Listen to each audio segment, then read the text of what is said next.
रक्त महल का रहस्य। राजस्थान के रेगिस्तान के बीचों बीच एक परित्यक्त महल था, रक्त महल। वर्षों से कोई वहां नहीं गया था, क्योंकि कहते हैं कि वहां एक रानी की आत्मा भटकती है जो हर पूर्णिमा की रात किसी को ढूंढने निकलती है। राजा अर्जुन देव, एक साहसी और बुद्धिमान राजा, ने इस कहानी को एक अफवाह माना। भूत वूत कुछ नहीं होता, उन्होंने कहा। लेकिन एक दिन उन्हें एक पुराना शिलालेख मिला। जिसने मेरी सांसें छीनी, मैं उसकी संतान को नहीं छोड़ूंगी। रक्त महल फिर जागेगा। राजा चौंक गए। उनके पूर्वजों में एक राजा विक्रांत सिंह थे, जिन्होंने अपनी ही पत्नी रानी चंद्रलेखा को षड्यंत्र के तहत जिंदा जला दिया था। राजा अर्जुन ने फैसला किया कि वह उस महल की सच्चाई सामने लाएंगे। उनके साथ थीं उनकी रानी मृणालिनी, जो बहादुर और बुद्धिमती थीं। वे दोनों रात्रि को रक्त महल पहुंचे। महल सूना था, लेकिन जैसे ही रानी ने कदम रखा, दरवाजे खुद ब खुद बंद हो गए और तभी दीवारों से एक धीमा संगीत सुनाई देने लगा, जैसे कोई पायल पहनकर चल रहा हो। महल के अंदर एक विशाल शीशा था।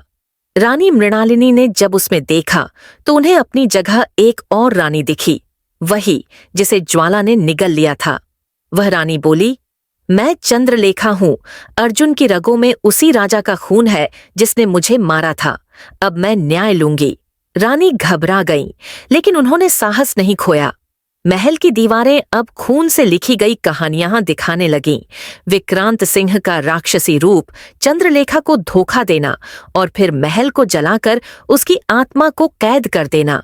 अब वह आत्मा मुक्त होने की तैयारी में थी, लेकिन वह किसी के शरीर की तलाश में थी और उसने चुना रानी मृणालिनी को।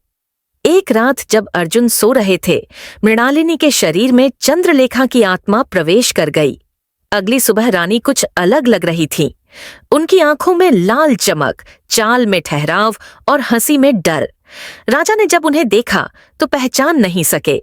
रानी ने महल के पुराने हिस्सों में जाना शुरू किया, जैसे वह सब कुछ पहले से जानती हो। एक दिन अर्जुन को एक सपना आया, जिसमें असली मृणालिनी ने उन्हें चेताया, मैं बंदी हूं, मेरे शरीर में कोई और है, बचा लो मुझे। अर्जुन ने तुरंत महल के पुराने तांत्रिक रुद्रनाथ को बुलाया, जो कभी रक्त महल का रक्षक हुआ करता था। रुद्रनाथ ने कहा, चंद्रलेखा की आत्मा न्याय चाहती है, उसे शांति दो, अन्यथा मृणालिनी को हमेशा के लिए खो दोगे। तय हुआ, एक विशेष अनुष्ठान होगा जिसमें राजा को स्वयं अपने पूर्वजों के पाप स्वीकारने होंगे। रक्त महल की छत पर चंद्रलेखा का प्रेत प्रकट हुआ।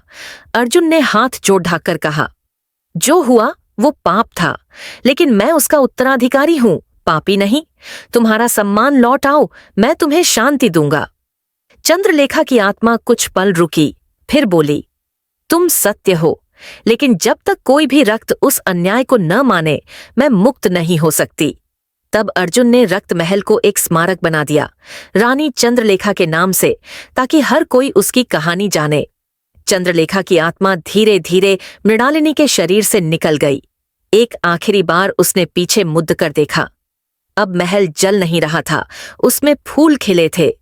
रक्त महल शांत हो गया, पर हर पूर्णिमा को अब भी उसकी पायल की हल्की झंकार सुनाई देती है।